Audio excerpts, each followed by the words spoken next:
Bonjour, allô. Avez-vous déjà entendu parler de l'école de Francfort? Au cours des 2 dernières semaines, deux intellectuels que nous identifions encore à l'école de Francfort nous ont quittés. Le philosophe Jürgen Habermas appartenait à la deuxième génération, tandis que le théoricien de la communication et cinéaste Alexander Kluge faisait partie de la génération suivante, la dernière.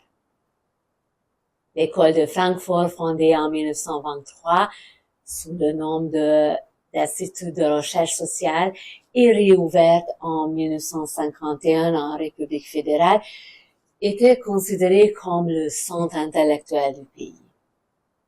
Elle a été fondée par Félix Weil, fils d'entrepreneur qui s'était enthousiasmé pour les idées marxistes sur la République de Weimar, sans pour autant avoir atterri au Parti communiste. Ce n'est qu'en 1930, lorsque Max Horkheimer en a pris la direction, que l'Institut a acquis son profil caractéristique. Dès les premières instants, ses fidèles compagnons furent d'une part l'économiste Friedrich Pollock, à qui Horkheimer confia la direction financière de l'Institut, et d'autre part Theodorie Adorno, avec lequel il mena d'importants travaux de recherche, le plus connu étant la dialectique de la raison, dialectique der Aufklärung. À l'Institut de Francfort, un autre ami de Horkheimer était également présent dès la création de l'établissement, l'historien de la littérature et philosophe Walter Benjamin. Mais en raison de son décès précoce, il ne put accompagner l'Institut que jusqu'en 1940. Le philosophe Herbert Marcuse faisait également partie du cercle restant. Ses œuvres les plus importantes sont L'homme unidimensionnel et Vers la libération. Dans ses ouvrages, il décrit une société qui se trouve dans un état répressif et totalisant. Il s'agit d'une société conformiste dans laquelle les pulsions des individus sont réprimées par les médias de masse et où, malgré l'abondance du capitalisme, l'homme reste privé de liberté et consacre son énergie à la production et à la consommation. Le sociologue Siegfried Kracauer souhaitait certes rejoindre l'Institut, mais il n'était pas bien vu par Horkheimer, très probablement en raison d'une certaine jalousie vis-à-vis de ses travaux sociologiques déjà très aboutis, notamment son livre Les employés, Die Angestellten. Il ne pouvait donc pas devenir membre. Pourtant, ses travaux considérés comme les premières études sociologiques en Allemagne ont exercé une forte influence sur les membres de l'Institut, en particulier sur les travaux de Horkheimer. Il n'était pas nécessaire d'être sociologue ou philosophe pour découvrir cette influence directe dans les essais de Horkheimer.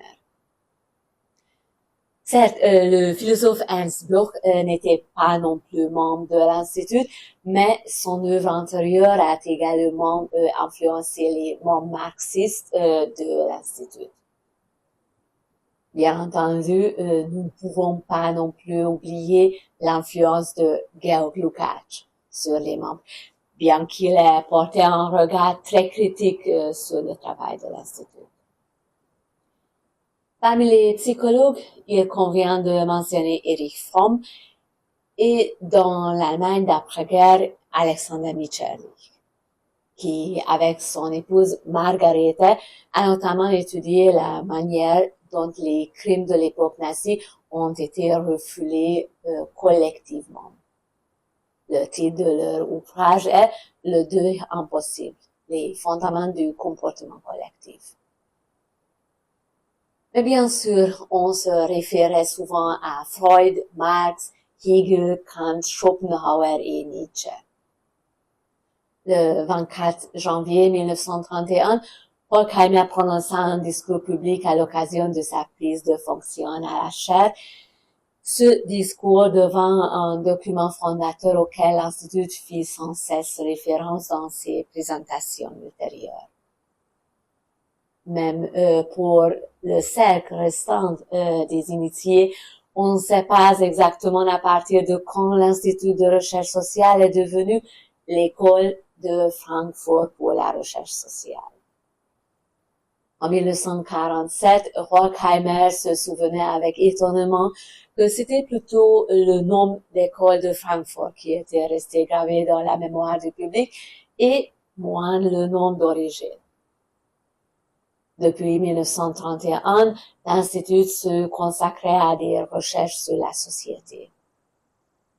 Les études sur l'autorité et la famille d'Erich Fromm ont marqué le début de la recherche sociale empirique et en même temps la première confrontation intensive avec l'antisémitisme. Dans ce contexte, l'ouvrage le plus important est Behemoth de Franz Neumann. Cet ouvrage volumineux sur l'Holocauste est aujourd'hui considéré comme un ouvrage de référence dans la recherche sur l'Holocauste. Il s'agissait en fait du tout premier travail de recherche que Neumann avait réalisé encore pendant la guerre, certes sans document d'archives, mais en s'appuyant sur de nombreux documents de son époque. Aujourd'hui, cet ouvrage est disponible dans toutes les langues principales. Dès le 13 mars 1933, les locaux de l'Institut furent perquisitionnés par la police et fermés. Les membres de l'Institut poursuivirent leur travail en partie à Genève, lieu d'exil que Horkheimer avait déjà préparé en 1930 lorsque les nazis avaient obtenu pour la première fois un nombre très élevé de voix aux élections du Reichstag. Les membres de l'Institut à Genève ne croyaient toutefois pas encore à un long exil. Par mesure de précaution, Fromm et Pollock se rendirent toutefois aux États-Unis pour une mission de reconnaissance et firent état de la possibilité d'établir l'Institut à New York en lien informel avec l'Université Columbia. En avril 1934, Horkheimer, alors âgé de 39 ans, s'embarqua au Havre et dès les mois suivants, l'Institute of Social Research put ouvrir ses portes à New York en tant que succursale. En 1934, encore Marcuse, Löwenthal et Karl Wittfogel suivirent le mouvement d'émigration. En 1936, Franz Neumann va rejoindre l'équipe, puis Adorno en 1938, entre autres. Il était en Angleterre depuis 1934. Adorno participait en fait au Radio Research Project de Lazarsfeld à Princeton. Il s'agissait du premier grand projet de recherche sur la communication de masse, financé par la Fondation Rockefeller à hauteur de $67,000 pour une étude de 2 ans. Un montant exceptionnellement généreux pour l'époque. Il devait porter sur les effets de la radio sur la société américaine, plus précisément sur the essential value of radio to all types of listeners. Adorno a décrit 5 types sociologiques d'auditeurs. Ainsi, l'auditeur averti, qui comprend véritablement la musique. Le type actuel, qui guette plutôt certains moments connus et écoute la musique avec les interprétations. L'auditeur émotionnel, qui écoute la musique pour se ressourcer, surtout Tchaïkovski. Puis, avec un mépris non négligeable, le fan de jazz. Et tout en bas de sa liste décrit de manière sanglante l'auditeur de musique de divertissement. Mais Adorno fut aussi l'un des premiers à comprendre la musique nouvelle, la technique dodécaphonique de Schoenberg. Et il était aussi le premier à écrire à ce sujet. Il a également analysé l'effet de la musique dans les films et dans la propagande. Une autre commande importante fut passée en 1943-1944. Il s'agissait de mener pour le compte des American Jewish Committee une étude à grande échelle sur le thème de l'antisémitisme dans la société américaine. Avec la fin de la décennie rouge aux États-Unis, un anticommunisme accru fit également son apparition dans les milieux universitaires. Finalement, la base financière de l'Institut se retrouva également dans une situation critique suite à une spéculation boursière ratée de Pollock. Depuis la fin de la Seconde Guerre mondiale, des voix s'élevaient d'Allemagne pour demander aux membres de l'Institut de revenir au pays. Entre autres, le social-démocrate Walter Kolb, devenu maire de Francfort, sollicita les membres de l'Institut de recherche sociale afin qu'ils rentrent au pays. Finalement, une demande émana également du recteur de l'Université de Francfort, Walter Hallstein. Le nom de Hallstein est encore connu aujourd'hui pour sa doctrine ultérieure qui a déterminé la ligne de politique étrangère de la RFA entre 1955 et 1969. Après plusieurs visites prudentes et des conférences données à l'université, Horkheimer s'installa en Allemagne au début de l'année 1950. Adorno le suivit. Adorno et Horkheimer souhaitaient tous deux conserver leur nationalité américaine en Allemagne afin de se laisser une porte de sortie. Lorsque Horkheimer revint à Francfort, il posa comme condition de pouvoir conserver sa nationalité américaine, ce qui nécessitait l'adoption d'une loi spécifique aux États-Unis. En 1951, Horkheimer fut élu recteur de l'Université de Francfort. Adorno et Friedrich Pollock travaillaient également à l'université à ses côtés.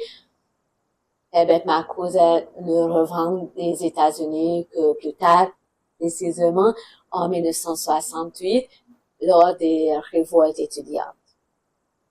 Le profil de l'Institut comprenait des travaux sociologiques, des études sur le travail de mémoire, la musicologie à travers des travaux d'Adorno, la littérature, la psychologie et l'économie.